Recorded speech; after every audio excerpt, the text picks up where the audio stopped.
अस्सलाम वालेकुम एवरीवन। आज की वीडियो है यूनी असिस्ट के बारे में। Okay, what is uni assist? Uni assist एक बेसिकली ऐसा पोर्टल है जहां पर 180 जर्मन यूनिवर्सिटीज अपना बैकलॉग रखती है। मतलब 180 जर्मन यूनिवर्सिटीज का सारा डाटा वहां पर है। आया आपने उन यूनिवर्सिटियों में एडमिशन लेना है तो आपको कहाँ अप्लाई करना है? आपको यूनी असिस्ट में अप्लाई करना है। अब मैं आपको प्रॉपर समझाती हूँ कि यूनी असिस्ट बेसिकली है क्या चीज़। अब देखें, आपने 6 यूनिवर्सिटियाँ फाइनलाइज कर ली फॉर एग्जाम्पल, ठीक है। इधर लिखा हुआ है हाउ टू अप्लाई। हम करते हैं plan your application. Plan your application के अंदर हमारे पास कुछ डेडलाइंस हैं, कुछ स्टैंडर्ड प्रोसीजर्स हैं फॉलो करने के लिए, और कुछ हमारे पास फर्दर अप्लाइंग और रीअप्लाइंग है। हम अब स्ट्रेट फॉरवर्ड जाते हैं असेंबल योर डॉक्यूमेंट्स में। असेंबल योर डॉक्यूमेंट्स में आपके पास क्या है जो आपने डॉक्यूमेंट्स सारे इकट्ठे करने हैं? पहला आपका डॉक्यूमेंट है आपकी यूनिवर्सिटी के सर्टिफिकेट्स।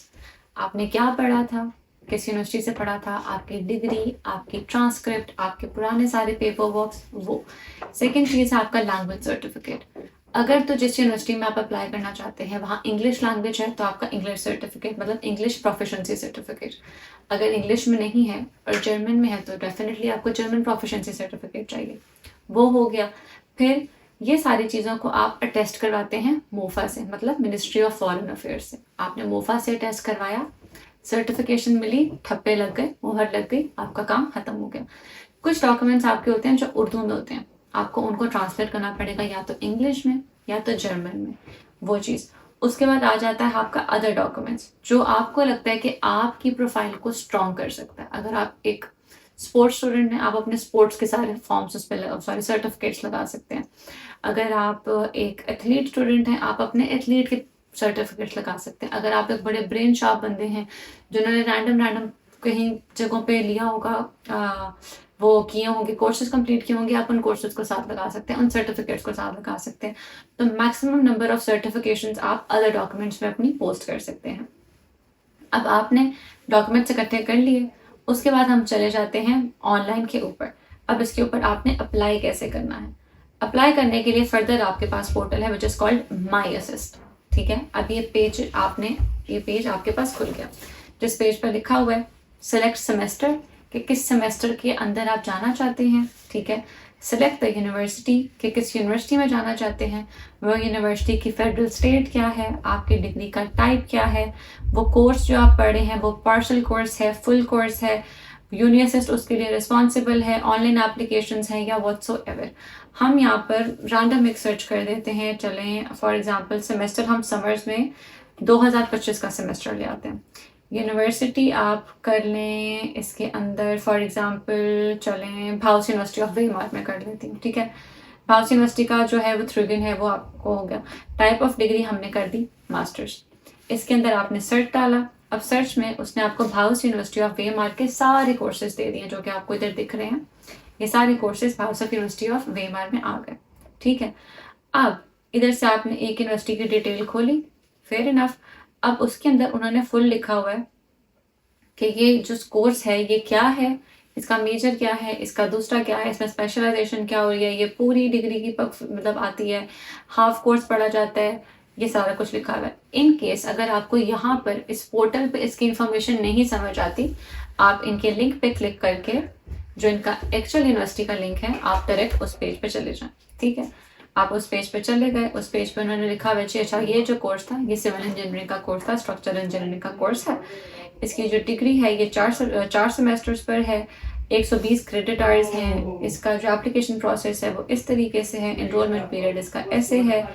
अब जो सबसे कंफ्यूजिंग चीज़ ये हो जाती है, अब इधर इन्होंने लैंग्वेज को नहीं मेंशन किया हुआ कि इसका आया इस कोर्स की लैंग्वेज क्या है, राइट। तो आप इस चीज़ को पहले खुद से सर्च करें कि इसका कोर्स का लैंग्वेज है क्या। इसकी फॉर्मल रिक्वायरमेंट्स में हम चले जाते हैं। इसकी फॉर्मल रिक्वायरमेंट में आपकी सिविल इंजीनियरिंग की बैचलर्स की डिग्री होनी चाहिए विद मिनिमम 2.5 लेवल का ग्रेड। लैंग्वेज स्किल आ गया। लैंग्वेज स्किल क्या है? German language. अब आपके पास जर्मन लैंग्वेज की कॉम्पिटेंसी अगर तो C1 है, आप इस सब्जेक्ट में अप्लाई कर सकते हैं।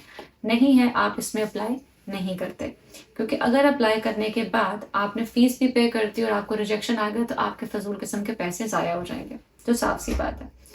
अब एक और चीज़, जब आप अप्लाई करते हैं यूनी असिस्ट के पोर्टल के थ्रू, तो यूनी असिस्ट इस वक्त जिस टाइम पे मैंने अप्लाई किया था उस टाइम पे तो एक फर्स्ट यूनिवर्सिटी की ये पे लेता था, पहली यूनिवर्सिटी की ये फीस हम मुझसे लेता था आई थिंक 70 यूरो या हाँ 70 यूरो, और उसके बाद हर यूनिवर्सिटी को अप्लाई करने की फीस जो आ जाती थी दैट वाज 25 यूरोज।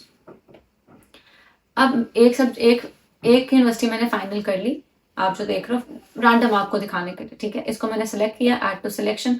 अब इधर अगर आप कॉर्नर पे देखो तो मैंने लिखा हुआ है कि इनबॉक्स के साथ मैंने एक यूनिवर्सिटी फाइनलाइज कर लिया। मैंने उस यूनिवर्सिटी को क्लिक किया। अब पहली यूनिवर्सिटी की हैंडलिंग फीस क्या है, 75 यूरोज, ठीक है। ये पहली यूनिवर्सिटी की फीस है। अब हम इसके अंदर 2-3 और सब्जेक्ट्स ऐड कर देते हैं जस्ट उसी के हमें और इसकी फीस क्या मिलती है, ठीक है। मैंने टोटल 3 सब्जेक्ट्स इसमें ऐड कर दी हैं एक ही यूनिवर्सिटी के। तो जो पहली यूनिवर्सिटी की फीस थी दैट वाज 75 यूरोज, और अगली हर यूनिवर्सिटी की फीस है 30-30 यूरो। तो ये चीज़ अपने माइंड में आप रखें कि जब आप यूनी असिस्ट के थ्रू अप्लाई करेंगे तो पहली यूनिवर्सिटी की फीस होगी 75 यूरोज और अगली हर यूनिवर्सिटी की फीस होगी 30 यूरो।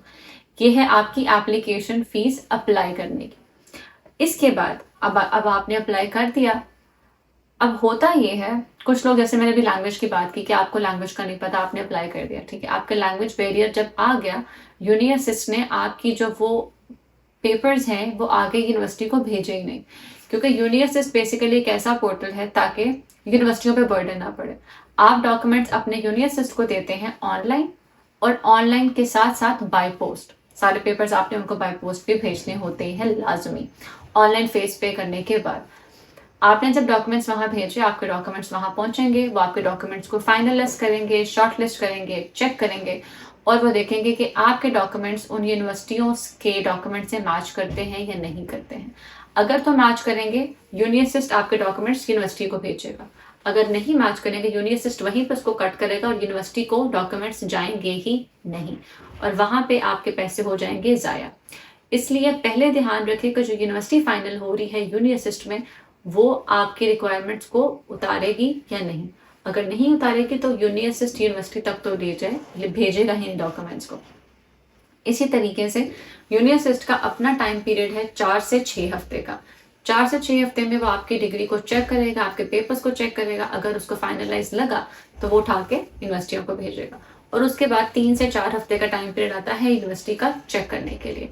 यूनिवर्सिटी डॉक्यूमेंट्स चेक करेगा, आपको ईमेल आएगी कि आपका एक्सेप्टेंस है या रिजेक्शन है। इसी के साथ अगली वीडियो का इंतजार करें, जो वीडियो होगी इंशाल्लाह ब्लॉक अकाउंट के ऊपर और एम्बेसी का, कि एम्बेसी में क्या है कैसे नहीं है। और टिल देन अगली वीडियो देखने के लिए अगेन सब्सक्राइब करें चैनल को, और इंशाल्लाह अब अगली वीडियो में इससे ज़्यादा और इससे इम्पॉर्टेंट चीज़ जो बहुत ज़्यादा लोगों को कंफ्यूज करती है, दैट इज़ कि जी एम्बेसी की अपॉइंटमेंट क्या है और ब्लॉक अकाउंट क्या चीज़ है। तो यूनिवर्सिटियाँ पहले फाइनल करें और यूनी असिस्ट के पोर्टल को देखें, उसके बाद अगली वीडियो का इंतज़ार करें और मुझे ज़रूर फॉलो करें। अल्लाह हाफ़िज़।